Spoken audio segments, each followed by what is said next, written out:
Hello guys, welcome to another review. Today we are looking at the main features of the Galaxy S21.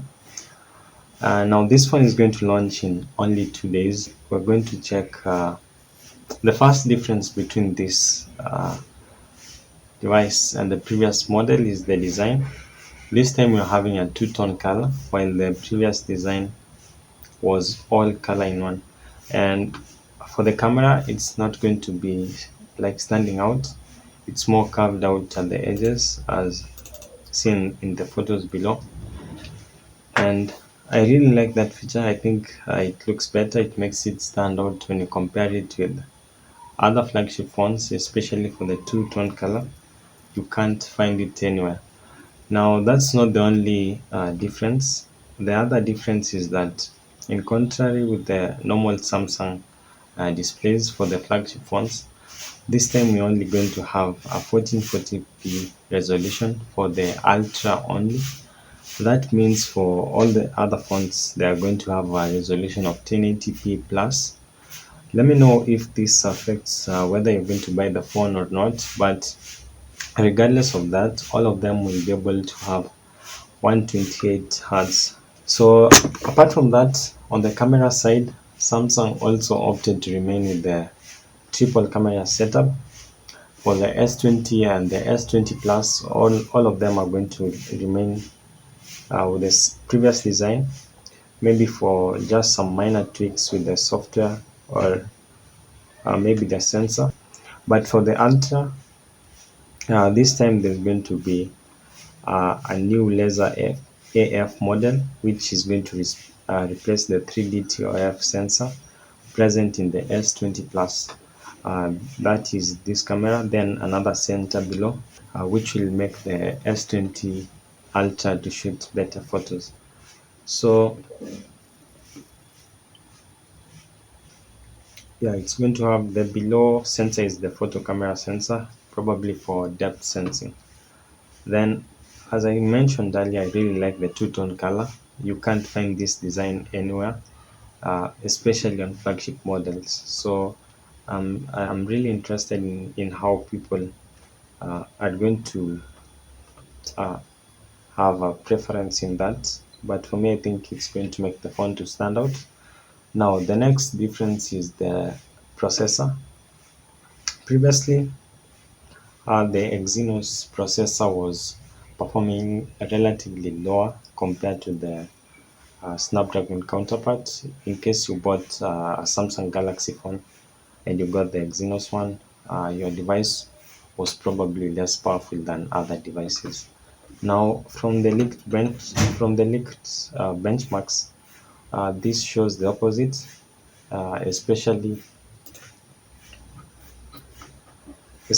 on the multi-score part, where the Exynos processor seems to be outperforming the Snapdragon 888 by quite a lot margin. So for the S21 Ultra, the Exynos 2100 has a score of 3475, while the other one has a 2913 score, which is quite a huge margin. But where the Snapdragon 888 has an upper hand is the single score performance, where it just beats the Exynos by a shorter score. Now, Snapdragon made a statement earlier saying that they are not focusing on the performance, but on the long term, on the performance of a long period of time, where they might actually beat the Exynos 2100, which I'm expecting to have a more peak performance compared to the Snapdragon. So that's another major difference, but it seems to be like the Samsung hyping the Exynos has turned out to have some sort of result where it outperforms the Snapdragon in some cases, and we're going to see because there's another event that's going to happen today. We'll see the major difference that they're going to say. Now, for the specs, the standard version will probably come with a 12 GB and a 128 GB storage capacity, but you can get it with as low as 8 GB of RAM and 128 GB. Then for the highest one, for the ultra highest version that you can get, it will be coming with 16 GB of RAM with 512 GB of storage, and you'll also, and for the micro SD card slot, it's only available in the ultra, not other versions. So for the battery capacity, for the S21 and the S20 and the S21 Plus, they're all going to come with 4000 milliamp hour of battery capacity, and they'll be able to charge at 25 watts. Then for the Galaxy S21 Ultra, it's going to have a slightly larger battery of 5000 milliamp hour, and it could also charge at up to 45 watts, following the Apple's footsteps. Then also for the phone, it's most likely going to not come with the headphones or the chargers, similar to the iPhone 12. I think this is the new trend in flagship phones, though I really don't see why not to include that. So for the pricing, this is going to be the pricing. It's going to, for the Galaxy S21 Ultra, it's going to sell at 1,530 euros for the spec'd version. Then for the Galaxy S21 base version of 128 GB, it's going to be at around £850. Then you can get the Galaxy S21 at around 1,000 and something pounds.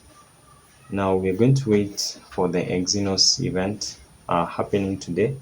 You can just turn your timer at 15 UTC time.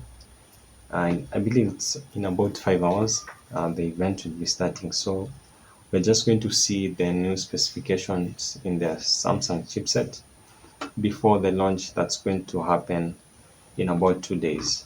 So that's all for today. Hope you liked the video. I will be doing more of these videos. Like and subscribe so that you know the features of the flagship phones or upcoming technology that aren't available anywhere else.